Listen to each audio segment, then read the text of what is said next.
The massive space station orbited the neutral world of Kepler 442b, its chrome surfaces reflecting the pale light of distant stars.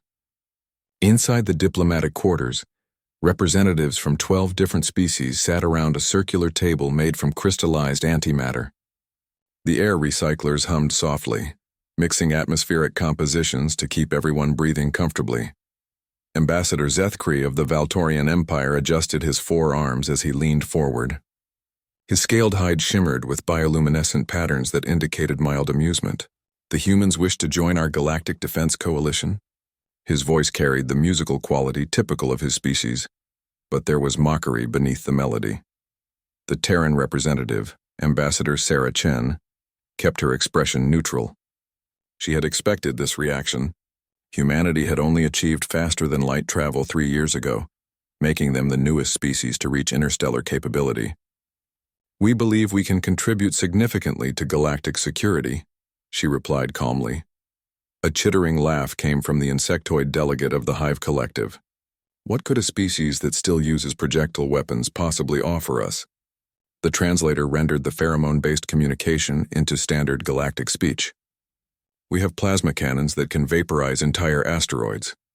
The Crystalline Confederacy's representative, a being of living mineral, resonated with harmonic frequencies that sounded like distant thunder. "Their military technology is primitive at best. We've reviewed their specifications. Chemical explosives and metal bullets? How quaint." Chen pulled up a holographic display showing Earth's military statistics. "Our soldiers are highly trained and adaptable. We may lack advanced weaponry, but we excel in tactics, strategy, and individual combat effectiveness." This statement brought more laughter from around the table. The tall, elegant Etherian delegate waved a graceful hand dismissively. "Individual combat? How terribly you must primitive. Modern warfare is fought with automated systems, energy shields, and quantum disruption fields."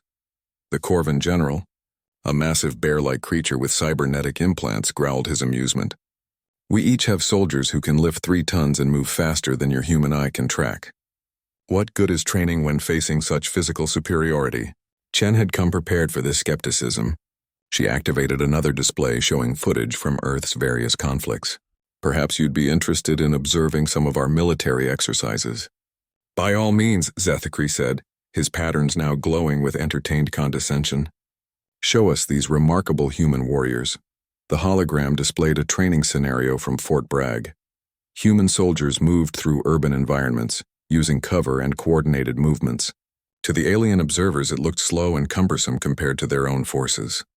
"Fascinating," the Etherian commented dryly. "They hide behind obstacles instead of using personal energy shields. How inefficient. And they require vehicles for transportation," added the Corvan general. "Our warriors can leap between buildings." Chen paused the display. "What you're seeing is adaptability and resourcefulness. Our soldiers work with what they have and find ways to overcome superior forces through intelligence and determination." Intelligence? The Hive delegate's mandibles clicked rapidly. "Our collective consciousness allows instantaneous tactical coordination across thousands of units. Individual intelligence is obsolete." The session continued for hours, with each alien delegation presenting their military capabilities. The Valtorians showed footage of their shock troops wielding energy weapons that could cut through starship hulls. The Corvans demonstrated soldiers who could survive in vacuum and shrug off weapons that would devastate human forces. Throughout the presentations, Chen noticed something interesting. Despite their advanced technology and enhanced soldiers, each species seemed to rely heavily on their advantages. The Valtorians overwhelmed enemies with superior firepower. The Corvans used brute force and physical dominance.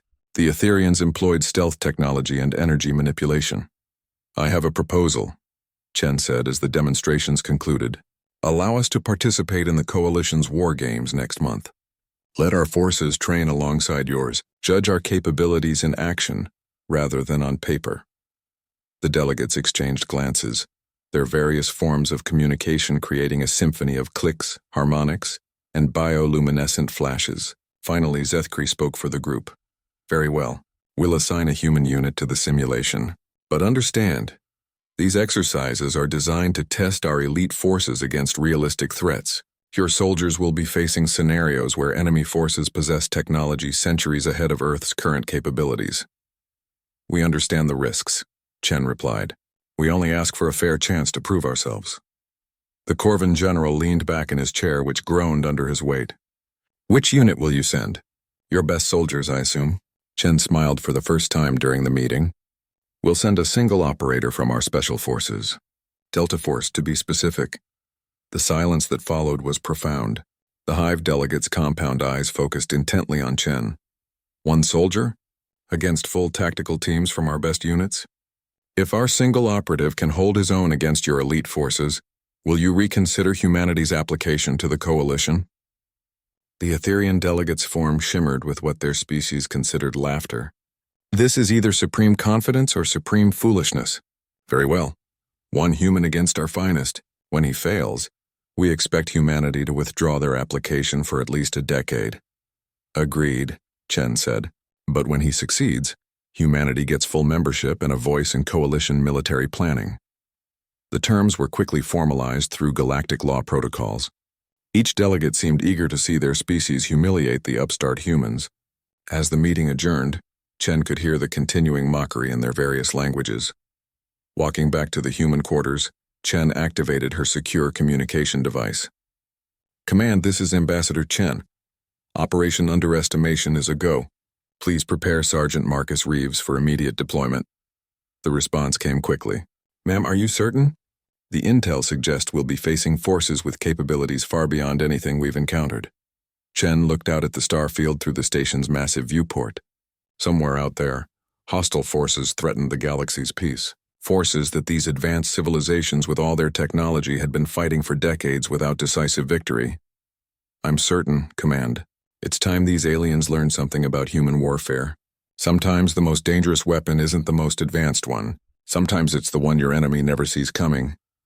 As she ended the transmission, Chen allowed herself a small smile. The aliens had made a critical error in their assessment. They assumed that advanced technology automatically meant superior soldiers. They were about to learn that warfare wasn't just about having the best equipment. It was about having the best warrior. The transport ship Endeavor docked with the Coalition training facility 3 days later. Sergeant Marcus Reeves stepped through the airlock, carrying a single duffel bag and wearing standard Earth military fatigues. He looked remarkably ordinary compared to the alien soldiers moving through the station's corridors. A towering Corvan warrior passed him in the hallway, each footstep making the deck plates vibrate. The creature's cybernetic enhancements gleamed under the artificial lighting, and Marcus could hear the whir of mechanical servos with each movement. The Corvan glanced down at the human with obvious disdain before continuing on. Sergeant Reeves? A voice called from behind him. Marcus turned to see a coalition officer approaching, a Valtorian with the rank insignia of a training coordinator. I am Commander Vexthal. I will be overseeing your participation in the exercises. Marcus snapped to attention. Sir, Sergeant Reeves reporting for duty. Vexthal's bioluminescent patterns shifted to what Marcus had learned indicated amusement. At ease, Sergeant. I must say you're not what we expected. Our intelligence suggested humans were larger. I get that a lot, sir. Marcus replied with a slight grin. At 5'10" and weighing 180 pounds, he was average by human standards but appeared almost fragile next to these alien warriors. Let me show you to your quarters, and then we'll review the exercise parameters. Vexthal began walking down the corridor. I should warn you, Sergeant, that these simulations are designed to challenge our most elite forces. The scenarios you'll face are based on real combat situations against the Devourers. Marcus had read the briefings about the Devourers during the journey. A hostile alien species that had been raiding Coalition worlds for 30 years. They possessed advanced technology and showed no interest in diplomacy. Coalition forces had managed to hold them at bay but hadn't achieved any decisive victories. What exactly will I be facing in the simulation, sir?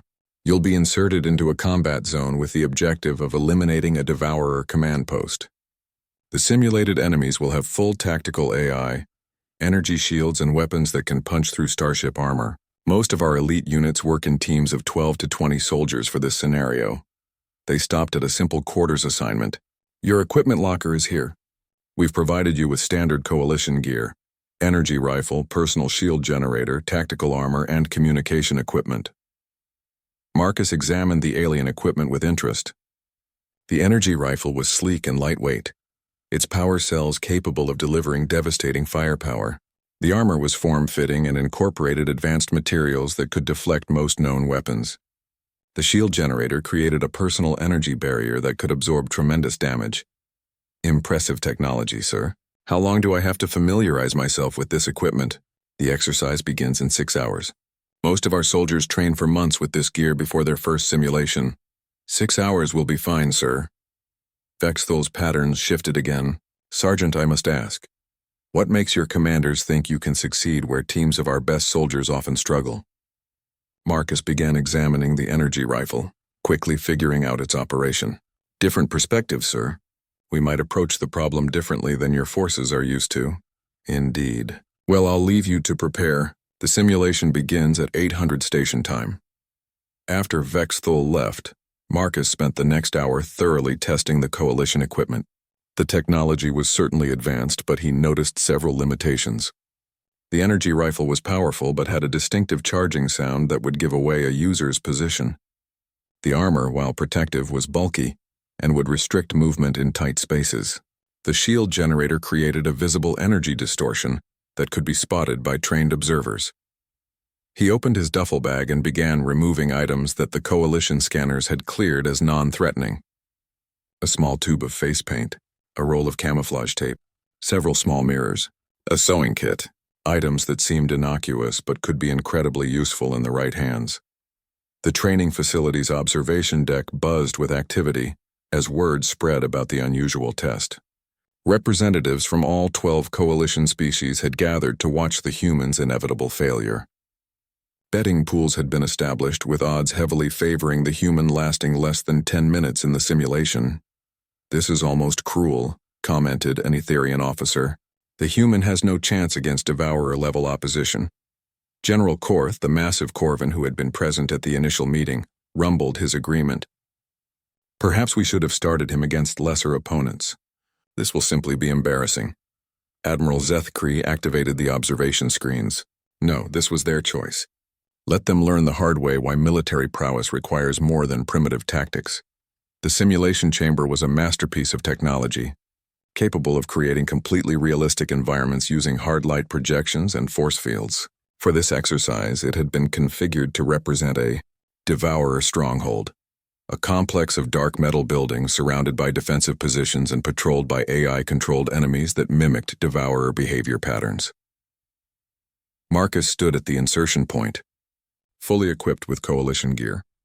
His face was now painted with dark camouflage patterns, and he had modified the bulky armor with strips of camouflage tape to break up its outline. Small mirrors were attached to his equipment at strategic angles. "Insertion in 30 seconds, announced the simulation controller. The alien observers leaned forward in anticipation. Most expected the human to charge forward with typical primitive aggression and be cut down immediately by the superior Devourer weapons. Insertion complete. Timer begins now. Marcus didn't move. He remained completely still at the insertion point, studying the layout ahead of him. The simulated Devourer guards moved in predictable patterns, their advanced sensors sweeping the area. But they were looking for the energy signatures of Coalition equipment and movement patterns. 5 minutes passed with no action. "Is his equipment malfunctioning?"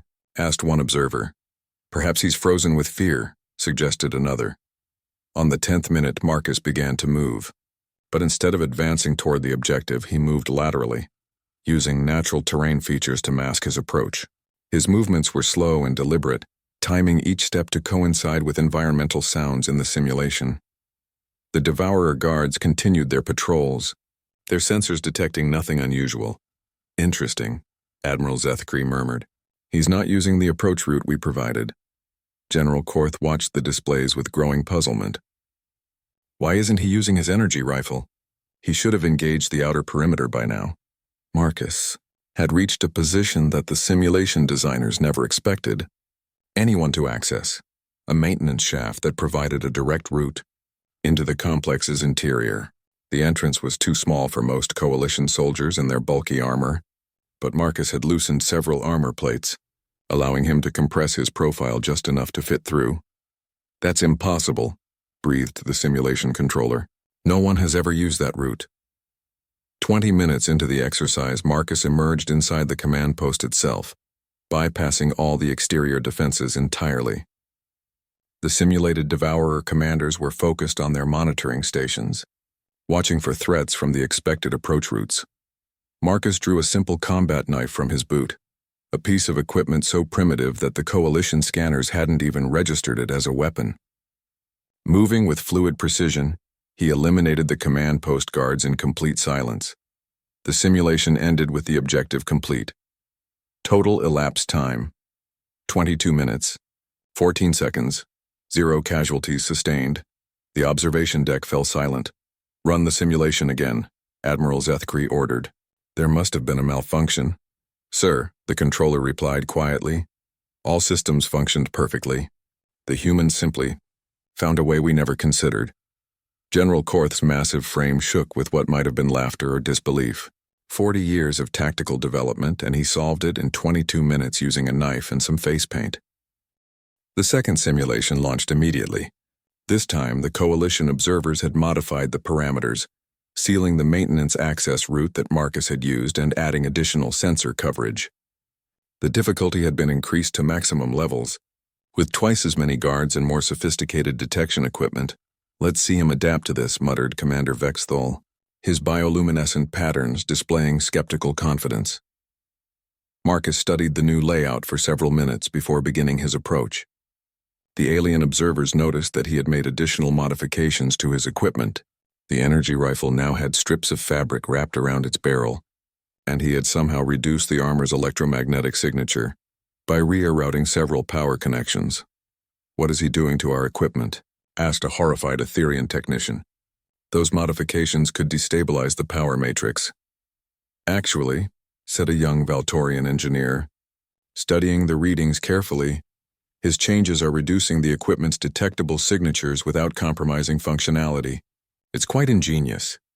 Instead of seeking another covert route, Marcus took a completely different approach. He moved to the most heavily defended section of the perimeter and waited for a guard patrol to pass. Then, using skills that seemed impossible to the watching aliens, he began to mimic the guard's movement patterns and energy signatures. "How is he doing that?" Admiral Zethkri demanded. The simulation controller checked his readings twice. "Sir, he's somehow matching the harmonic frequency of the enemy forces. Our sensors are reading him as friendly."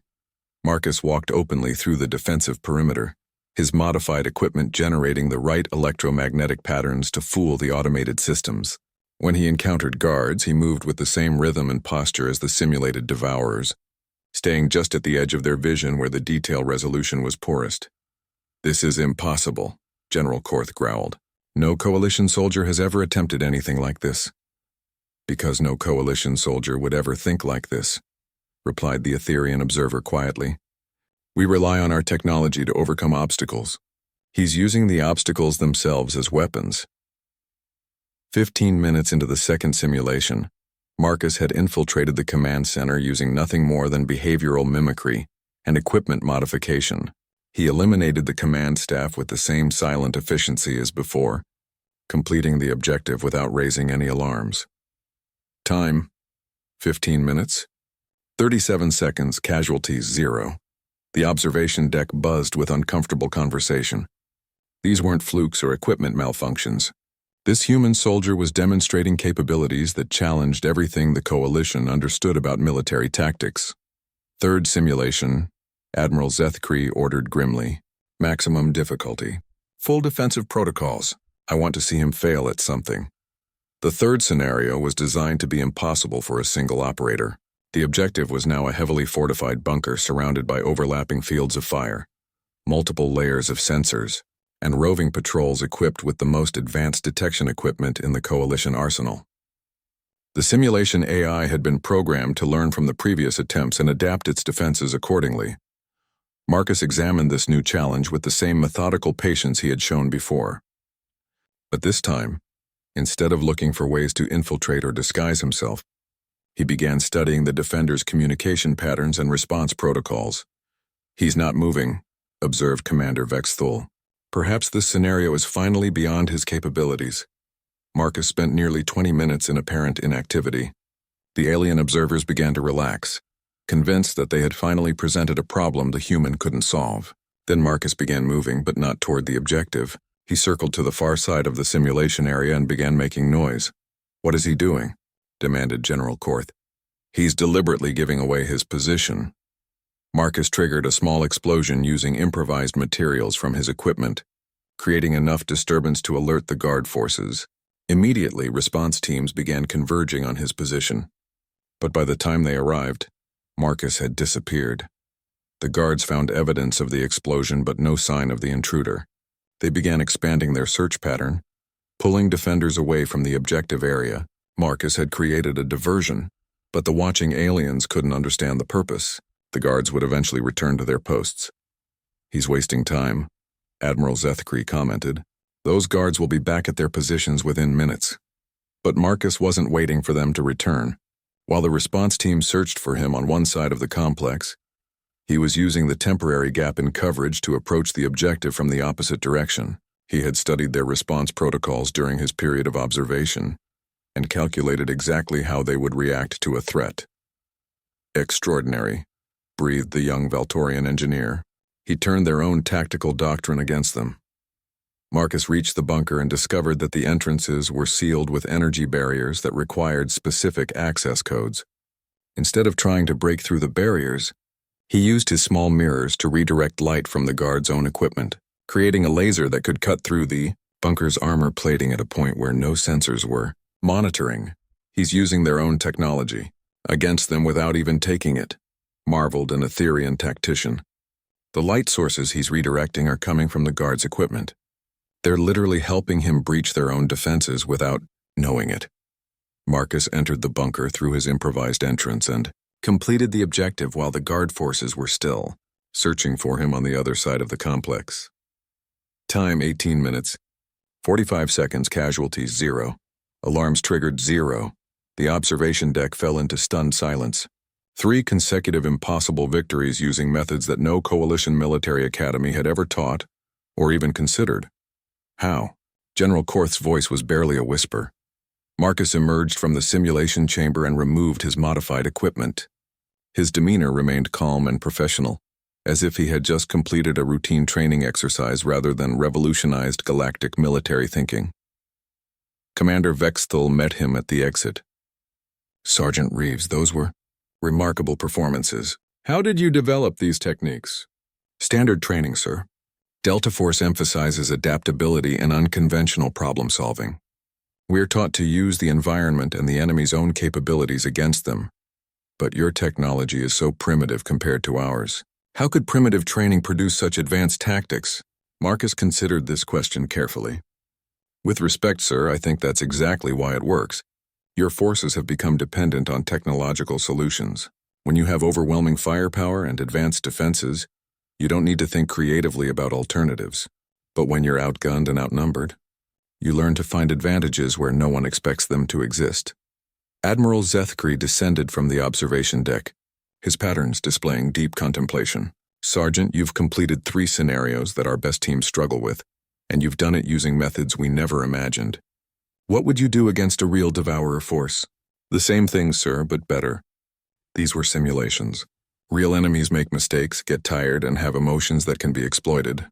They also have supply lines that can be disrupted and communication networks that can be compromised." The implications of Marcus's words sent a chill through the assembled alien officers. For 30 years, the Coalition had been fighting the Devourers using conventional tactics with advanced technology. They had achieved stalemates and defensive victories, but nothing decisive. This human soldier had just demonstrated that there might be an entirely different way to approach the problem. A way that didn't require superior technology or overwhelming force. A way that used the enemy's strengths against them. "We need to contact the Coalition Command immediately," Admiral Zethkri announced. "Everything we thought we knew about warfare may need to be reconsidered." General Korth looked at Marcus with new respect.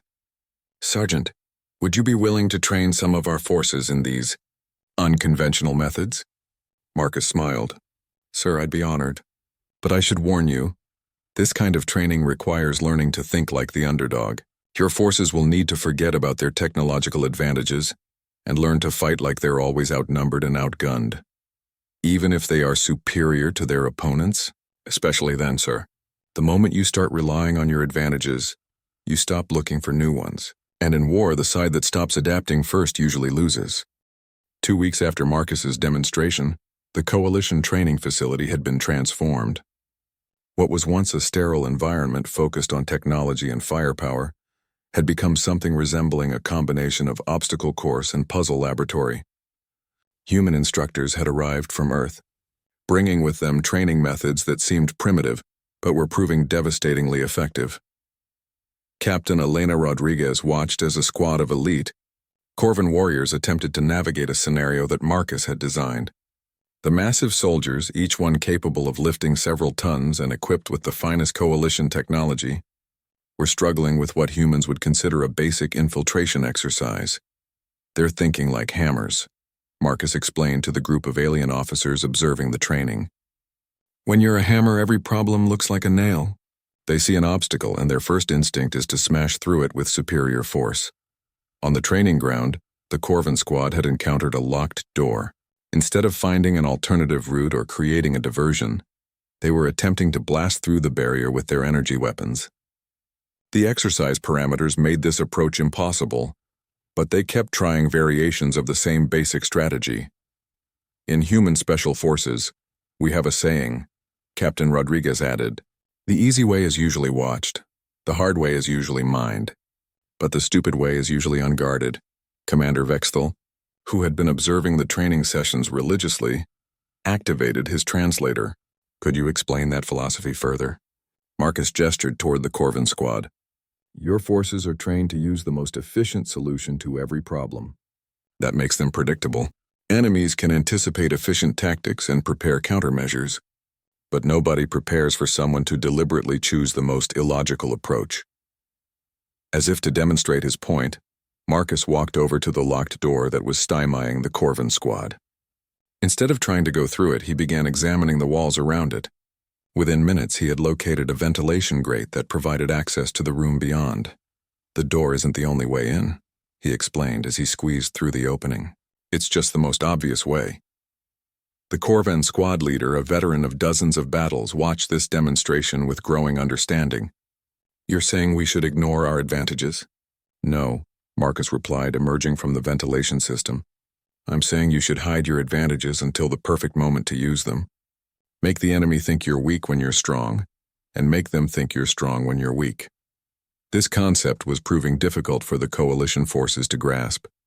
Their entire military doctrine was built around displaying overwhelming force to deter aggression. The idea of deliberately appearing vulnerable went against everything they had been taught. General Korth arrived at the training facility that afternoon, carrying classified reports that had the entire command staff concerned.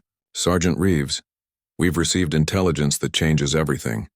The Devourers are planning a major offensive against the Centauri colonies, 3 full battle fleets supported by their new quantum disruption weapons." The assembled officers fell silent. The Centauri system was heavily defended by Coalition forces, but intelligence suggested that the Devourer assault would be unlike anything they had previously attempted. "What's the Coalition's planned response?" Marcus asked. "Standard defensive protocols," Admiral Zethkri replied. "We'll position our fleets to intercept their forces and engage them in direct combat. Our latest shield technology should be able to withstand their quantum weapons long enough for our superior firepower to prevail." Marcus studied the tactical displays showing the planned engagement. The Coalition strategy was sound from a conventional perspective, but it relied entirely on technological superiority and defensive positioning. "General, what would happen if your defensive strategy failed?" "It won't fail," General Korth replied confidently. "Our simulations show a 73% probability of victory. But if it did?" The question hung in the air uncomfortably. Coalition military planning rarely considered failure scenarios in detail, since their technological advantages had made such failures unlikely in the past. "The Centauri colonies would be lost," Admiral Zethkri admitted reluctantly, "along with over 2 billion civilians in our primary starship construction facilities." Marcus nodded thoughtfully. "What if we didn't try to stop them?" The suggestion caused an immediate uproar among the alien officers. "You're suggesting we abandon the colonies?" Commander Vexthal's patterns flashed with outrage. "I'm suggesting we make them think we're abandoning the colonies. Marcus replied calmly. What if the Devourers arrived at Centauri and found exactly what they expected? A heavily defended system that they could pound into submission with their new weapons. What if they got so focused on that victory that they didn't notice what was happening behind them? Captain Rodriguez activated a tactical display and began sketching out an alternative strategy. The Devourers have been fighting the Coalition for 30 years using the same basic approach. Find a target, overwhelm it with superior force, move to the next target. They've never had to deal with an opponent who refused to fight on their terms. What are you proposing? General Korth asked. Marcus pointed to the star charts showing Devourer territory. While they're attacking Centauri, we hit their home systems. Not with overwhelming force. They'd detect that coming and recall their fleets. We go in small, fast, and quiet. Destroy their supply depots, communication relays, and starship construction facilities. Make them choose between pressing their attack and protecting their own territory. Impossible, Admiral Zethkri declared. Devourer space is heavily defended. No Coalition force has ever penetrated more than a few light years into their territory. No Coalition force has ever tried to fight like humans, Marcus replied. You've been trying to outmuscle them. What if we outthink them instead? The concept was revolutionary. Coalition military doctrine was based on strength meeting strength, with victory going to whoever could bring more firepower to bear. The idea of deliberately avoiding direct confrontation and attacking weaknesses instead challenged fundamental assumptions about how interstellar warfare should be conducted. Even if such a strategy could work, Commander Vexthol said, it would require forces trained in these unconventional methods. How many human soldiers do you have available? For this operation, it wouldn't be about numbers, Captain Rodriguez explained. Small teams of specialists could accomplish more than entire fleets if they struck the right targets at the right times. Marcus pulled up intelligence reports on Devourer infrastructure. Look at their supply networks. Everything flows through central hubs. Knock out 3 or 4 key facilities and their entire war machine starts to break down. They'll have to choose between maintaining their offensive capability and protecting their industrial base. And if they choose to maintain their offensive, General Korth challenged. Then we keep hitting them until they don't have an industrial base left to protect, Marcus replied simply. War isn't just about winning battles. It's about making the enemy decide that continuing to fight costs more than surrender. The alien officers exchanged glances, their various forms of communication, creating a symphony of uncertainty and consideration. What Marcus was proposing was so different from traditional coalition strategy that it might as well have been from another universe entirely. This is madness, Admiral Zethkri finally said. You're asking us to stake the survival of the Centauri colonies on untested tactics developed by a species that hasn't even fought an interstellar war. No, sir, Marcus replied quietly. I'm asking you to stake their survival on tactics that have been tested by a species that's fought every kind of war imaginable for thousands of years. We may not have energy weapons or faster-than-light travel, but we understand something about warfare that you've forgotten, which is, sometimes the best way to win is to make sure your enemy can't. The Coalition War Council convened an emergency session aboard the flagship Concordia, a massive dreadnought that served as the mobile command center for galactic defense operations. Representatives from all member species gathered in the secure conference chamber, their faces showing the strain of the impossible decision they faced. Admiral Zethkri called the session to order, his bioluminescent patterns dim with worry. Intelligence confirms that the Devourer offensive will begin in 72 hours. 3 battle fleets, 200 ships total, equipped with quantum disruption weaponry. Our conventional defenses at Centauri have a projected survival rate of 27%. The statistics sent a chill through the assembled delegates. Coalition forces had never faced odds this poor in a defensive engagement. General Korth activated the tactical displays. The alternative plan proposed by the human advisors has been analyzed by our strategic computers. The probability matrices are inconclusive, which means, asked the Etherian representative. It means our computers don't have enough data to calculate odds for tactics they've never encountered before, Commander Vexthol admitted. The plan is so far outside conventional military doctrine that our models can't process it. Marcus stood at the back of the chamber, wearing the insignia of a temporary coalition advisor. Beside him, Captain Rodriguez and Ambassador Chen represented Earth's growing investment in the outcome of this conflict. With permission, Admiral, Marcus said, I'd like to address the Council directly. Admiral Zethkree's patterns shifted to indicate reluctant agreement. Proceed, Sergeant. Marcus activated his own display, showing the strategic situation from a different perspective. You're looking at this as a defensive problem, how to protect Centauri from attack. But defense is reactive. It lets the enemy choose when and how to fight. What if we make this about offense instead? Elaborate, General Korth commanded. The Devourers are committing everything to this assault because they believe it will end the war. 3 full battle fleets represents the majority of their mobile forces. While those fleets are attacking Centauri, their home territory will be more vulnerable than it's been in decades. Marcus changed the display to show Devourer space. Intelligence indicates they have 7 major industrial complexes that support their war effort. These facilities are defended, but not heavily. They've never needed to be because coalition forces have never penetrated this deep into their territory. The Hive delegates' compound eyes focused intently on the display. You're proposing to attack their industrial base while they assault Centauri. I'm proposing we make them choose, Marcus replied. Force them to decide between pressing their attack and protecting their ability to continue the war.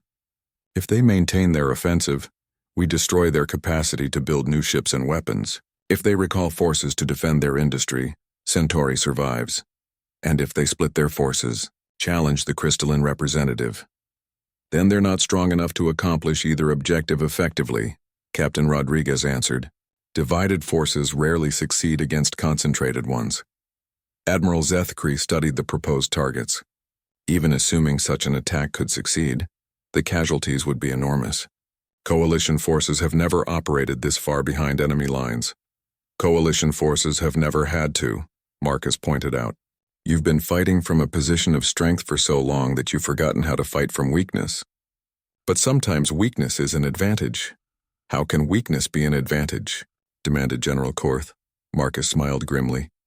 Because weak forces have to be smart, fast, and unpredictable to survive. Strong forces can afford to be slow, obvious, and conventional because they can overwhelm opposition through brute force. But the Devourers are expecting to face strong forces using conventional tactics. Ambassador Chen stepped forward. The Council needs to understand something about human military history. We've spent thousands of years fighting opponents with superior numbers, better equipment, and stronger positions. We've learned that when you can't win through strength, you win through making your enemy make mistakes. What kind of mistakes? Asked Commander Vexthal.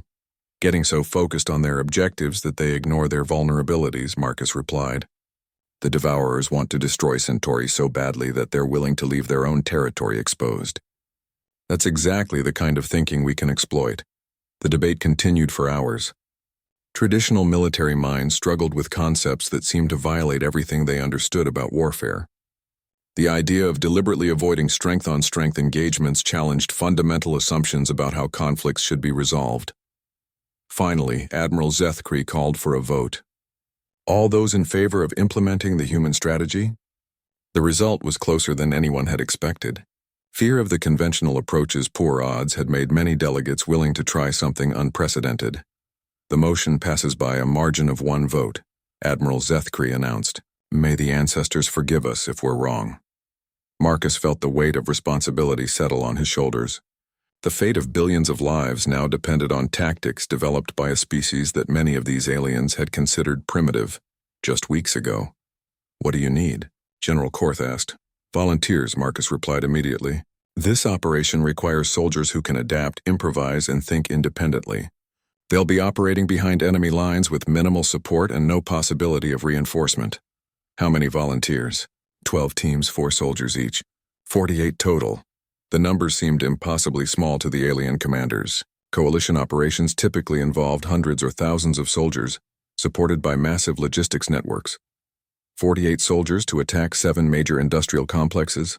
Commander Vexthal's patterns displayed disbelief. 48 soldiers to make 7 industrial complexes useless, Marcus corrected.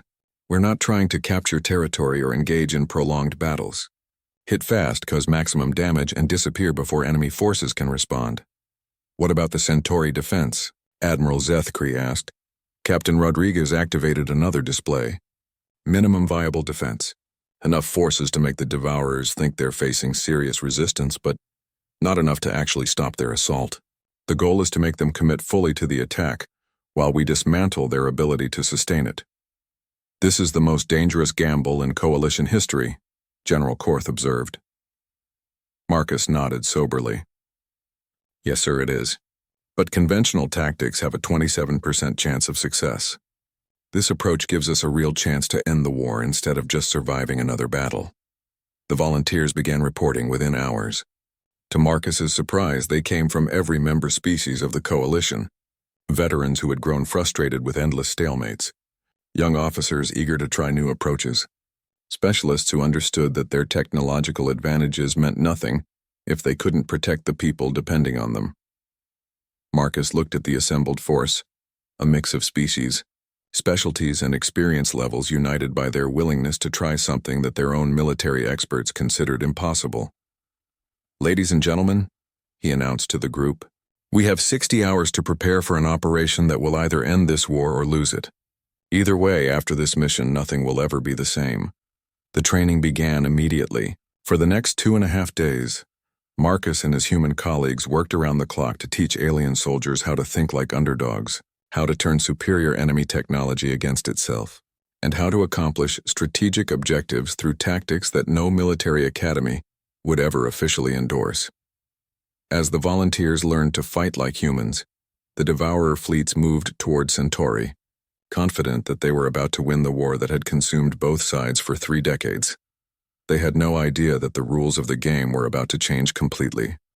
The stealth transport Shadow's Edge dropped out of hyperspace at the edge of the Devourer home system, its crew holding their breath as passive sensors swept the area. Marcus crouched in the cargo bay with his mixed team, a Corvan demolitions expert, an Etherian infiltration specialist, and a Valtorian communications officer. Each of the 12 teams had been assigned a primary target, with Marcus's team taking the most heavily defended facility. Sensors clear, whispered Lieutenant Zara, the Etherian whose natural stealth abilities made her invaluable for reconnaissance.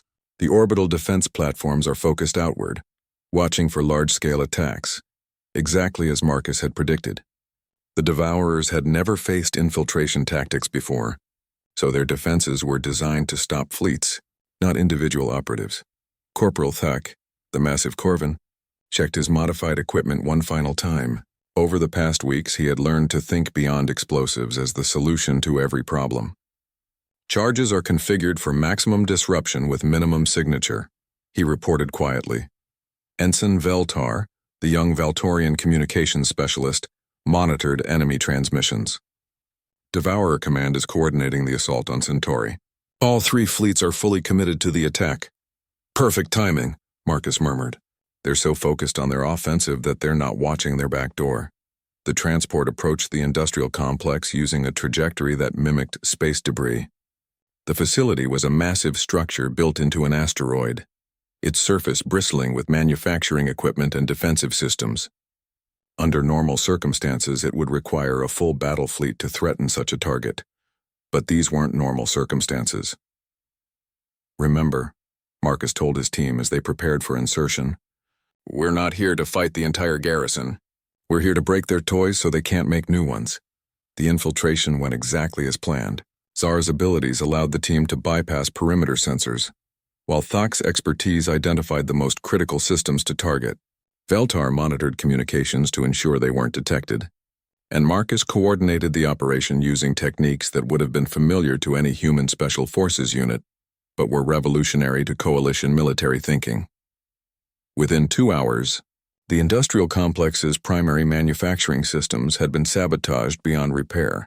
More importantly, the sabotage had been accomplished using the facility's own equipment, making it appear as though critical systems had suffered cascading failures rather than deliberate attack. Phase 1 complete, Marcus reported over the encrypted communication channel. Moving to secondary objectives. Similar reports came in from the other teams across Devourer space.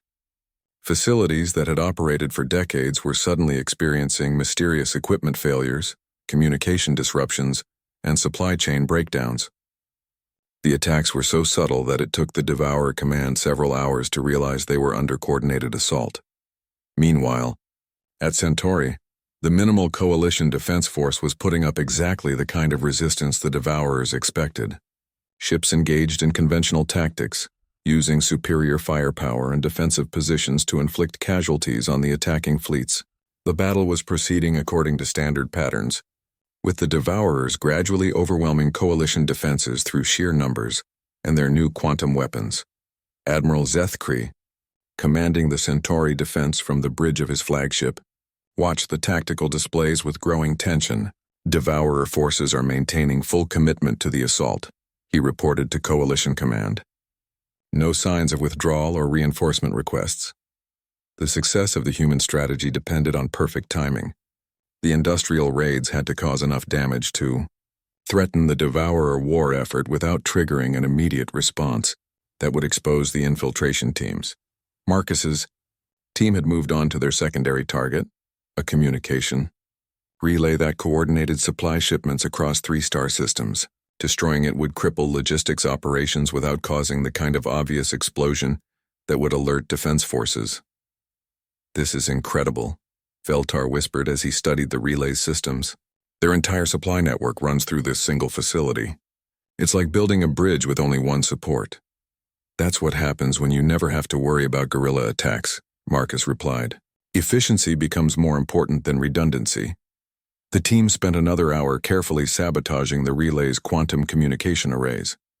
When they finished, Devourer supply convoys throughout the sector would lose coordination, causing massive delays and confusion in the logistics network that kept their war machine functioning.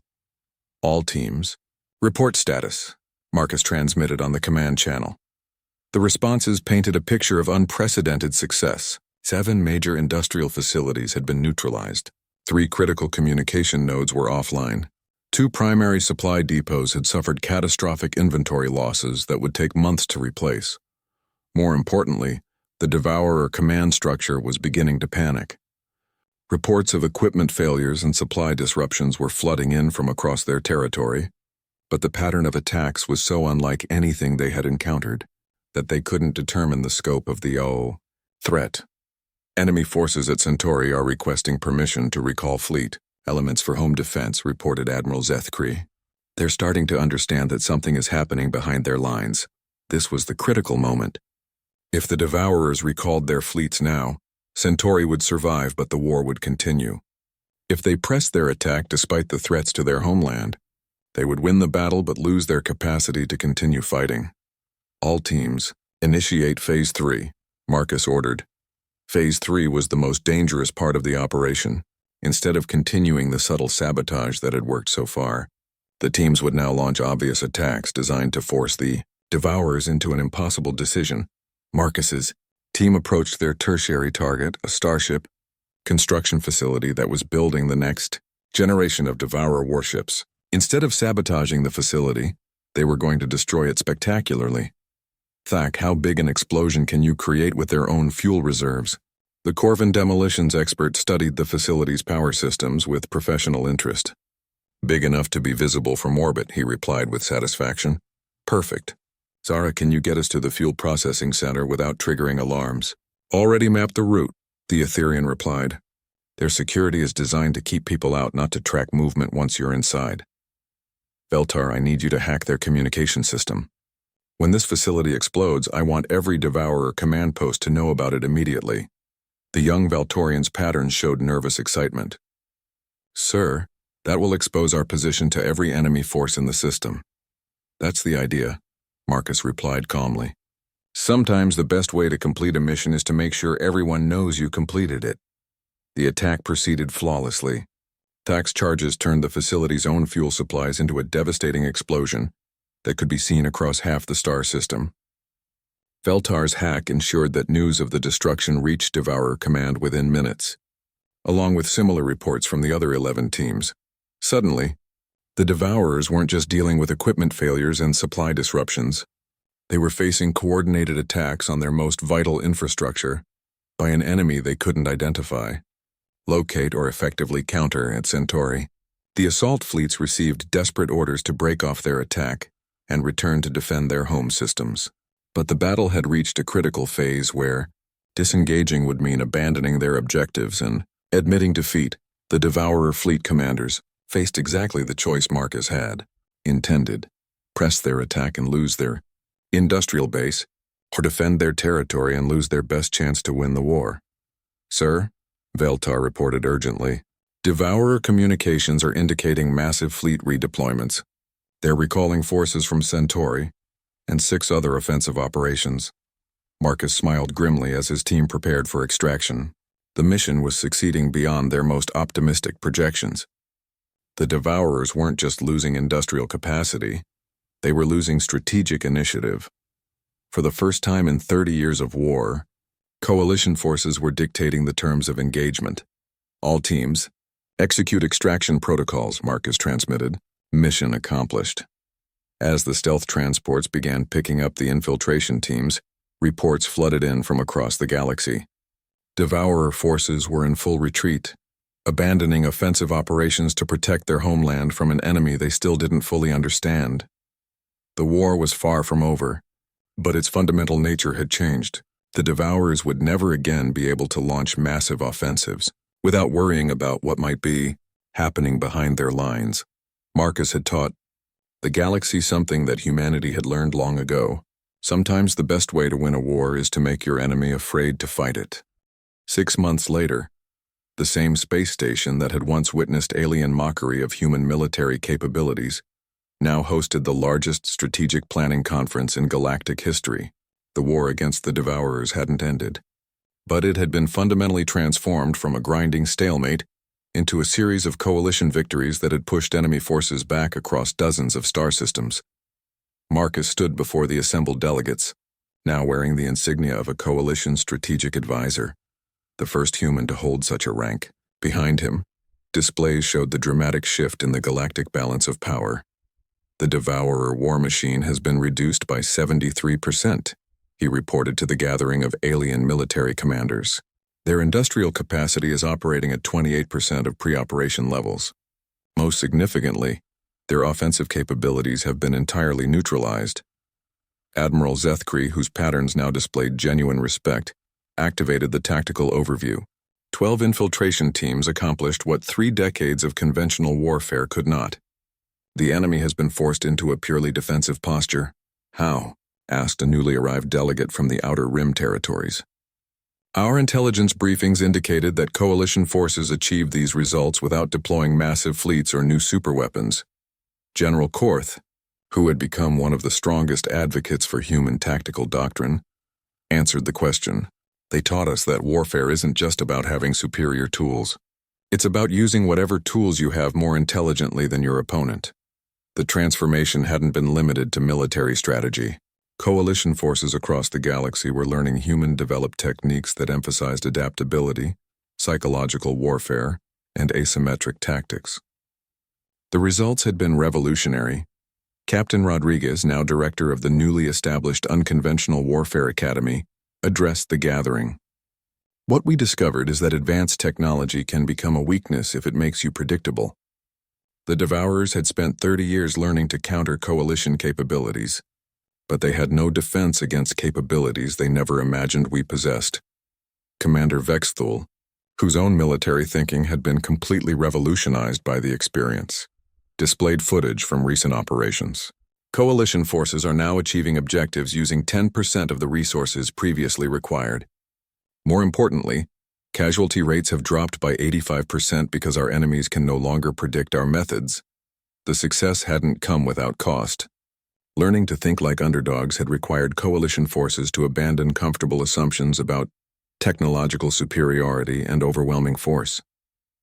Many veteran commanders had struggled with tactics that seemed to contradict everything they understood about warfare.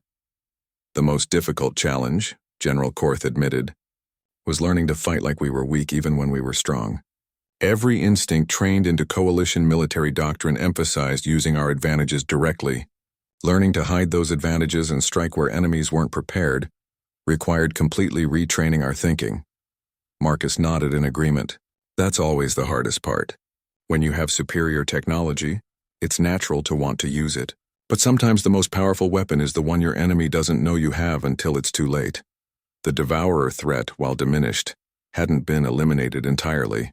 Enemy forces remained entrenched in heavily fortified systems, where their defensive advantages made direct assault prohibitively expensive. However, their ability to threaten coalition territory had been effectively neutralized. "What's our next strategic objective?" asked the Etherian representative. "Peace," Marcus replied simply. "The Devourers are no longer in a position to win this war, but they're still capable of making it extremely costly for everyone involved. Our goal now is to convince them that continuing to fight will cost them more than negotiating a settlement. And if they refuse to negotiate?" Marcus's expression remained calm, but there was steel beneath the surface. "Then we continued demonstrating that their defenses aren't as impregnable as they think. Human military doctrine includes extensive experience with siege warfare, urban combat, and operations in heavily defended environments. The implications were clear to everyone in the room. The same tactical innovations that had crippled Devourer offensive capabilities could be applied to their defensive positions. The enemy's fortifications might protect them from conventional assault, but they offered no protection against opponents who fought unconventionally. Ambassador Chen, now serving as humanity's permanent representative to the coalition, addressed the broader implications of the conflict's transformation. "This experience has demonstrated something important about interspecies cooperation. Different perspectives don't just add to our collective capabilities, they multiply them exponentially." "How so?" inquired the crystalline delegate. "Before this war, coalition strategy was limited by what our combined technologies could accomplish. We were thinking within the boundaries of our existing capabilities. Human military philosophy introduced the concept of accomplishing objectives despite lacking necessary capabilities." The room fell silent as the delegates considered this fundamental shift in thinking.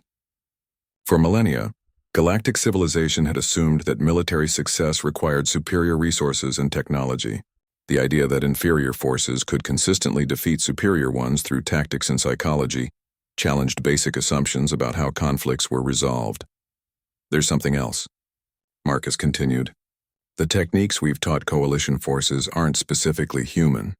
They're the natural result of any species that has spent its history fighting from positions of disadvantage. Humanity developed these methods because we had to. We spent thousands of years being outgunned and outnumbered by our enemies."